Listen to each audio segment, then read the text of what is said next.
नमस्कार साथियों, आज मैं फिर सीमा गुप्ता आप सभी के सामने एक महत्वपूर्ण चर्चा का विषय लेकर आई हूँ।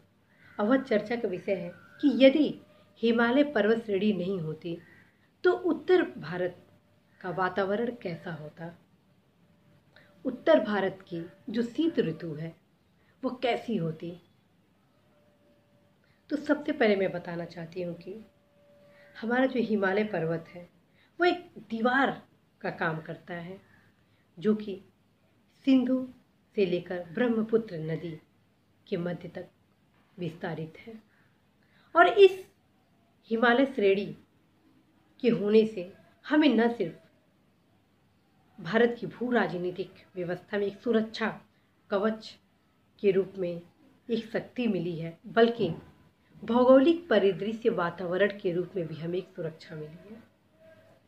क्योंकि जो शीत ऋतु में उत्तरी ध्रुवीय वृत्त से जो शीत वायु और बर्फ भरी हवा का प्रवाह होता है वह डायरेक्ट हमारे भारत में आता यदि हिमालय नहीं होता।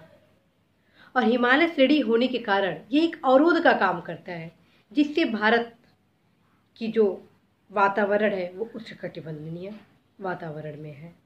और यदि यह हिमालय श्रेणी नहीं होता तो भारत की जलवायु शीतोष्ण कटिबंधीय होता और जो हमारी शीत ऋतु होती वो अत्यंत ही ठंडी होती। और इस जलवायु वातावरण के परिवर्तन से भारत की जो भौगोलिक संरचना है, यहाँ के जो पशु संसाधन है, यहाँ के जो कृषि उत्पाद संसाधन है, उसमें भी विविधता देखी जाती है। संभव था कि भारत का उत्तर जितना क्षेत्र है वो सारा बर्फीला होता। जो हमारा उत्तर का मैदान है वह वर्तमान परिदृश्य के अनुरूप नहीं होता। हिमालय श्रेणी के होने के कारण भारत का एक चौरस बृहद उत्तरी मैदान की संरचना संभव हुई।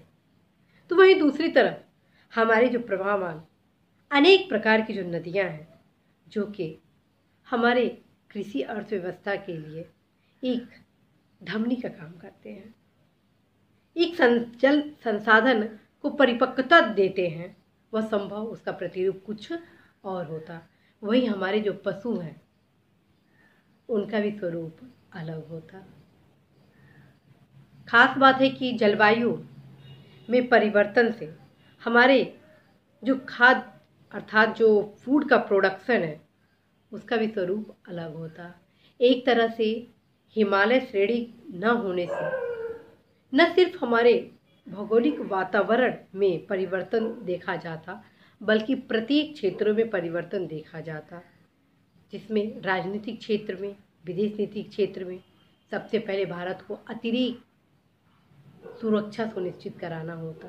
और यह हिमालय श्रेणी होने के कारण भारत को एक सुरक्षा कवच प्राप्त होता है।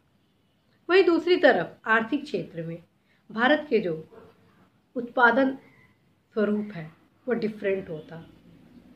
वर्तमान में भारत खाद्यान्न उत्पादन में संपन्न है। हमारा उत्तर प्रदेश न सिर्फ गेहूं खाद्यान्न के उत्पादन में प्रथम है, बल्कि अनेक फसलों के उत्पादन में प्रथम अद्वितीय स्थान पर आता है। आलू भी यहाँ पर्याप्त मात्रा में पाई जाती है। इसी प्रकार हिमाचल प्रदेश के जो फल की संरचना है वो भी डिफरेंट टाइप की है। वहाँ पे पर्याप्त मात्रा में सेब आदि का उत्पादन होता है। वहीं जम्मू कश्मीर, सिक्किम, पश्चिम बंगाल, असम, बिहार आदि प्रांतों में भी अलग अलग प्रकार की कृषि उत्पाद होते हैं, जो हिमालय के न होने कारण संभवतः न होता। आज जो पश्चिम बंगाल और असम में चाय का बृहद स्तर पर खेती होता है, क्या अगर हिमालय नहीं होता तो क्या यह संभव था? बिल्कुल नहीं। आज तो चाय उद्योग में दार्जिलिंग विश्व में अपनी एक अलग छवि बनाई है। क्या हिमालय नहीं होता तो क्या यह संभव था? वहीं दूसरी तरफ हमारी आर्थिक गतिविधियाँ इस प्रकार आगे बढ़ती, क्या स्टार्टअप इंडिया की जो संकल्पना वर्तमान में हम बना रहे हैं, क्या वह हिमालय के न होने के कारण उसकी स्वरूप अलग नहीं होता। हम जो भी योजना परियोजना बनाते हैं उसमें हम अपने भौगोलिक परिस्थिति को अवश्य ही ध्यान में रखते हैं। भौगोलिक परिदृश्य को देखकर ही हमारे जो भी नीति नियामक कार्य होते हैं उनको बनाया जाता है। हम जो भी कल्याणकारी योजना भी बनाते हैं उसकी योजनाओं का सुनियोजन करते हैं। एक तरह से हिमालय श्रेणी हमें कई रूपों से आत्मनिर्भर बनाए। अनेक औषधीय दवाओं आदि भी उसी क्षेत्र में हमारे होती हैं।